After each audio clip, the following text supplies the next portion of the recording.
आज हामी लकडाउनको 36औं दिनमा छौं र यसलाई वैशाख 25 गतेसम्म बढाएको अवस्था छ। संविधान त प्रदत्त रूपमा जेठ 15 सम्ममा अर्को आर्थिक वर्ष 2070-78 को लागि बजेट ल्याउनु पर्ने अवस्था छ र यो अवस्थामा हामी सबैलाई खुल्दुली के छ भन्दाखेरि बजेट कस्तो आउनुपर्छ र कुन प्रकारको ल्यायो भने हाम्रो अर्थतन्त्रलाई हामी जोगाउन सक्छौं, संरक्षण गर्न सक्छौं र नेपाली जनताको जीवनस्तरलाई र समस्यालाई निराकरण गर्न सक्छौं भन्ने प्रश्न हाम्रो जनमानसमा रहिआएको छ। यो सम्बन्धमा हामी केही कुराहरू यहाँ गर्न चाहन्छौं। छोटो रूपमा हामी निश्चित रूपमा लकडाउनले हामीलाई आर्थिक मन्दीको बाटोमा दोर्याएको छ। यदि हामी अन्तर्राष्ट्रिय मौद्रिक फन्डलाई हेर्ने हो या उसको प्रक्षेपणलाई हेर्ने हो भने पनि हाम्रोमा 3% चाहिँ आर्थिक वृद्धि दर नकारात्मक संकुचनमा आउने कुरा गर्छ। त्यसपछि गएर एसियाली विकास बैंकको कुरा होस् या विश्व बैंकको कुरा होस्, त्यो सबैले आर्थिक संकुचनको संकेत गरेको पाइन्छ र यो सँगसँगै हामीले गर्दाखेरि पनि त्यो चाहिँ संकुचन ठूलो मात्रामा आउने देखिन्छ। त्यो संकुचनसँगै हाम्रो आर्थिक वृद्धि दर त नकारात्मक हुने भइहाल्यो र कतिको हुन्छ र के हुन्छ भन्ने यो गर्वको विषय छ। तर अहिले सामान्यतया 3% देखि 5% को हाराहारीमा हाम्रो चाहिँ नकारात्मक आर्थिक वृद्धि दर हुन्छ भन्ने अनुमान गर्न सकिन्छ र कतिसम्म हाम्रो लकडाउन बढ्दै जान्छ र हामीले यसलाई वैकल्पिक रूपमा केही कुराहरू कतिको खोज्छौं या खोज्दैनौं भन्ने प्रश्न तदारुकताका साथ हाम्रो अगाडि छ। त्यसपछि गएर अहिले बजारको अवस्था एकदमै चाहिँ मन्दीको अवस्था छ। बेरोजगारी हामी करिब आशा के हामीले अनुमान के गरेका छौं भन्दाखेरि 50 लाख भन्दा बढी मान्छेहरू जुन चाहिँ औपचारिक र अनौपचारिक क्षेत्रमा आश्रित छन्, ती मान्छेहरू बेरोजगार हुने सम्भावना छ। त्यो बेरोजगारीले हाम्रो चाहिँ गरिबी निवारणका जुन प्रयासहरू हामीले गर्दै आइरहेका थियौं र 18.7% चाहिँ हामीले अनुभवमा रहेको हाम्रो गरिबी, यसमा चाहिँ निश्चित रूपमा 50% चाहिँ वृद्धि हुने सम्भावना देखिन्छ र त्यो सँगसँगै हाम्रो बजेटको जुन चाहिँ घाटा र हाम्रो वित्तीय घाटा पनि बढ्ने र हाम्रो ब्यालेन्स अफ पेमेन्ट पनि नकारात्मक हुने र त्यसपछि गएर लगानीको वातावरण र बचतको वातावरण खुम्चिने र डिप्रेसन पनि खुम्चिने अवस्था हाम्रो छ र यो आर्थिक मन्दी नेपालले चाहिँ केही नयाँ हुन सक्छ, तर विश्वको लागि यो नयाँ होइन। विश्वले 1937 मा महामन्दी चाहिँ भोगेको पाइन्छ भने 2008 मा पनि यो आर्थिक मन्दी रहेको अवस्था छ र जसले गर्दाखेरि अब आर्थिक मन्दी भएको अवस्थामा हामीले कस्तो बजेट ल्याउनु पर्छ र कस्तो नीति हामीले लिनुपर्छ भन्ने प्रश्न हाम्रोमा छ। गत वर्ष 15 खरब 32 अरबको बजेट ल्याएका थियौं र यदि हामीले संघीयताको जुन चाहिँ राजनीतिक रूपमा हामीले प्रान्तीय सरकार र नगरपालिकाको हिसाब किताब गर्दाखेरि यो करिब चाहिँ 18-19 खरबको बजेट थियो। अब त्यो सम्भव हुन्छ कि हुँदैन भन्ने कुरा सारै तत्काल रूपको ठूलो प्रश्न हाम्रोमा छ। अहिले तपाईले हामीले चाहनुस् नचाहनुस् र राज्यको जुन राजस्वका स्रोत र साधनहरू चाहिँ संकुचन भएको अवस्था छ। जुन चाहिँ मध्यावधि चाहिँ समीक्षा गर्दाखेरि राज्यले करिब 6-5 खरबको हाराहारीमा चाहिँ राजस्व उठाउने लक्ष्य राखेको पाइन्छ। तर अब यो लकडाउनको कारणले गर्दाखेरि त्यो लक्ष्य चाहिँ हामीले प्राप्त गर्न नसक्ने अवस्थामा चाहिँ 13 खरब 5 अरबमा यसलाई सीमित गरेको थियो। चालू बजेट 9 खरब 4 अरबमा, पुँजीगत 4 खरब 8 अरबमा र वित्तीय अवस्था 1 खरब र 67 अरब रुपियाँकोमा राखिएको अवस्था हामी पाउन सक्छौँ। अबको अवस्थामा यदि हामीले राजस्व हाम्रो चाहिँ सङ्कुचनमा आउने हो भने हामीले यो बजेट त्यो बजेटमा हाम्रो लक्ष्य के थियो भन्दाखेरि 10 खरबको हाराहारीमा राजस्व उठाउने। अब त्यो राजस्वमा करिब 5 खरब त यो बजेट सकिने अवस्थामा बजेटको अन्तिम चरणमा पनि नउठ्ने अवस्था हामी पाउन सक्छौँ र त्यसमा पनि छुट दिनुपर्ने, अरू चिज गर्नुपर्ने, जस्तै आयमा आधारित र अन्य चाहिँ नि व्यवसायमा आधारित करहरूमा सङ्कुचन आउने देखिन्छ। अब प्रश्न उठ्छ, हाम्रो राजस्वको अवस्था यस्तै हुन्छ त? हुने अवस्था देखिँदैन। यो करिब तपाईँको यो यदि हामीले सामान्य रूपमा हेर्ने हो भने हाम्रो राजस्वको अवस्था यदि लकडाउन बढ्दै जाने हो र यसको असर नकारात्मक असर बढ्ने हो भने हाम्रो चाहिँ राजस्व करिब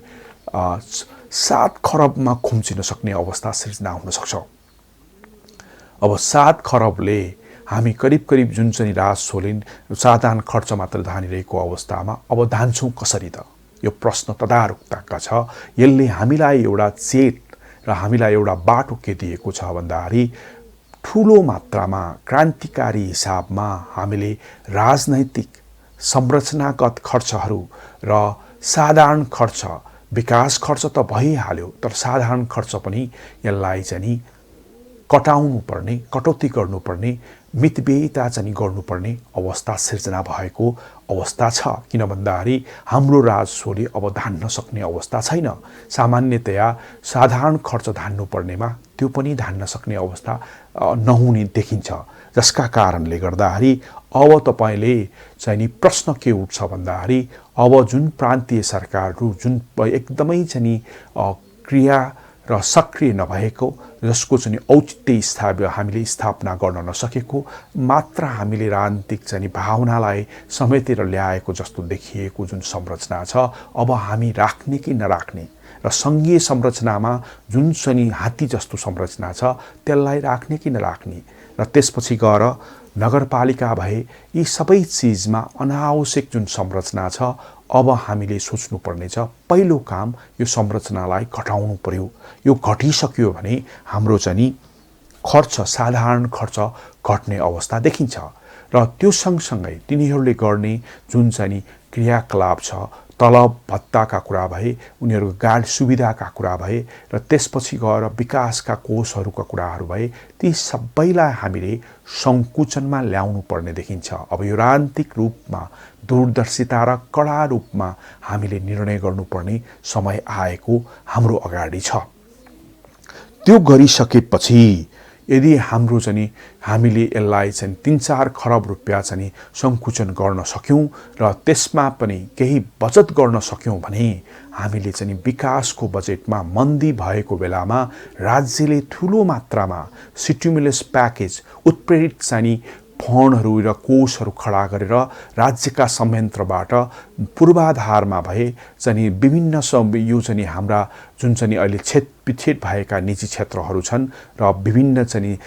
हाम्रा आर्थिक क्षेत्रहरू छन्, तिनीहरूलाई चाहिँ उत्प्रेरित गर्नको लागि लगानी गर्नुपर्ने देखिन्छ र त्यो लगानीको लागि चाहिँ बजेट चाहिन्छ र बजेट त्यसको लागि पनि पैसा जोगाउनु पर्ने देखिन्छ। नयाँ कार्यक्रम गर्ने भन्दा पनि भएका चलेका र कार्यक्रमहरूलाई, आयोजनालाई हामीले निरन्तर दिनुपर्ने हुनसक्छ र त्यसका लागि र हामीलाई बजेट चाहिएको छ। अब यो अवस्थामा यदि साधारण राजस्वले हाम्रो साधारण खर्चमा धान्न सक्दैन भने हामीले चाहिँ देशमा जुन 3 लाखभन्दा बढी मान्छे कर्मचारी छन्, रोजगारमा छन्, तिनीहरूको तलब पनि 20 देखि 30% चाहिँ कटाउनु पर्ने हुन्छ। यसको लागि ठुलो मात्रामा निर्णय क्षमता आवश्यक हुन्छ र त्यो गरेर यदि रह्यो भने राज्यले चाहिँ लगानी जुन चाहिँ अर्थतन्त्रलाई यसको चाहिँ जुन सङ्कुचनले जुन नोक्सानी भएको छ, लकडाउनले गर्दा नोक्सानी भएको छ, त्यसलाई चाहिँ कम गर्ने हिसाबमा र हाम्रा ससाना व्यवसाय, ठुला व्यवसाय, औपचारिक अनौपचारिक क्षेत्रहरूलाई एकदमै उत्प्रेरित गर्नको लागि सरकारले व्यवस्थित तरिकाले प्रभावकारी र सक्षमता साथ लगानी गर्नुपर्ने देखिन्छ र यसको लागि नयाँ संरचनाहरूको खडा गरेर हामी अगाडि गर्नुपर्ने देखिन्छ र यो किन पनि आवश्यक छ भन्दाखेरि अहिलेको अवस्थामा राज्यले